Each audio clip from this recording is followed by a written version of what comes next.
الخليج ولع، وزي ما بيقولوا يا خبر بفلوس بكرة يبقى ببلاش. بس المرة دي الحقيقة طلعت مرعبة ومذلة لترامب اللي غرق في شبر مية قدام إيران.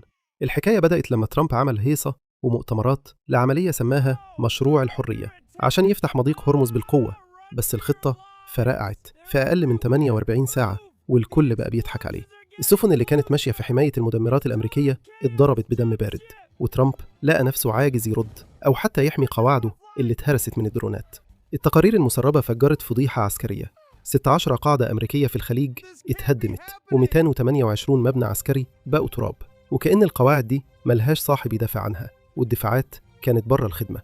ترامب دلوقتي بيفلفص وعايز يهرب بأي شكل، وبعت لإيران وثيقة استسلام من صفحة واحدة بتنص على وقف الحرب فوراً وفتح المضيق بشروط طهران ورفع كل العقوبات وإطلاق سراح 133 مليار دولار. بالبلدي كده ترامب ركب إيران على المنطقة، وبيرجع ينفذ اتفاق أوباما النووي بس بصورة مهينة لواشنطن وبشروط إيرانية بحتة. وفي وسط الهرجلة دي الكل في الخليج بقى بيردد حكمة الرئيس مبارك الشهيرة: المتغطي بالأمريكان عريان. لأن أمريكا بتهرب من الصراع وبتسيب حلفائها في وش المدفع.